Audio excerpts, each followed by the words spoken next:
Hi, everybody. Hub Arkush and Eric Edholm reporting for you live from the Media Center at Super Bowl XLVII in New Orleans. And clearly one of the big stories of the week, accusations that Ray Lewis may have used performance-enhancing drugs, specifically the dreaded deer antler spray, to get back on the field more quickly. And Eric, it's the talk of the town right now. Yeah, I thought it was pretty interesting when the story broke. The news, I was standing right by Ozzie Newsome, and we asked him, we said, has Ray talked to you? What has he said? And he paused for a moment and said, Ray's never tested positive, which is different from, any kind of denial. So I thought Ray came back stronger than on Wednesday and said, look, this is BS. Those are his words. And he said, this is nothing that I'm guilty of. So his denial a lot stronger than John Harbaugh's, Ozzie Newsome's, and a lot of other Ravens officials. I think it's fair to say Ray danced a little bit, but he did address the subject on Wednesday at the Ravens press conference, as did head coach John Harbaugh. Let's hear what they had to say. When you let cowards come in and do things like that, to try to disturb something, I've said it before, I've said a million times, and the reason why I'm smiling because it's so funny of a story, because I've never, ever took what he says whatever I was supposed to do. He kind of laughed about it, and he told me there's nothing to it. He told me the same thing he told you guys. I mean, Ray's honest. Ray's straightforward. He's told us in the past, he's told us now that he's never taken any of that stuff, ever. It's very foolish, and the guy has no credibility.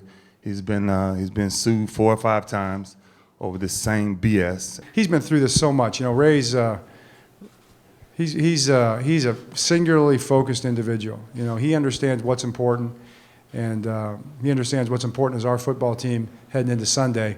And he also knows there's nothing to it. Now, folks, Eric and I have both covered a number of Super Bowls, and one of the things you're always looking for early in the week are there distractions. Which team is more distracted? And, Eric, there's no question that all of the Ravens have to deal with Ray Lewis's issue. The funniest thing was, Hub, I was standing by Ray Rice. Somebody said, is this a distraction? And he said, and he really thought it was about Ray Lewis's retirement. And we had to explain to him, no, we're talking about the PED thing. And he said, I don't even know what you're talking about. So I think the Ravens have done their best to at least try to eliminate those sorts of things.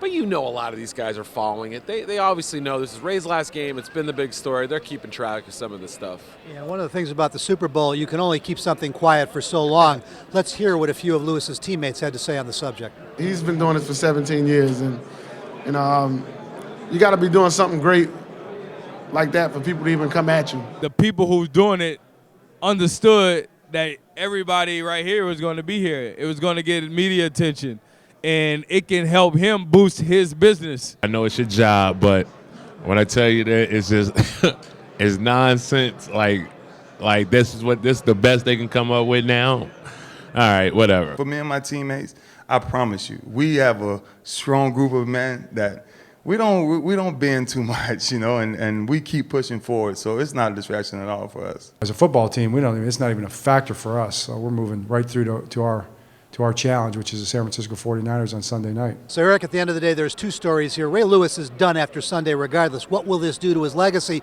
But more importantly, what, if any, impact do you think it'll have on the game Sunday? I don't think any impact on the game. I think, like you said, his legacy and what it's going to mean for his, his Hall of Fame candidacy. Does he go in right away? I mean, you and I both know he's one of the top 5 defensive players the last, 25, 30 years. So it shouldn't. I don't think it'll have any real effect, but we'll be curious to find out if other players, maybe some who have connections to Lewis, did use these kind of deer antler sprays or anything like that. It's the Super Bowl, folks. We knew there'd be a story like this. Will there be more? For all of the most important news, notes, and analysis coming out of New Orleans this week, stay right where you are at ProFootballWeekly.com.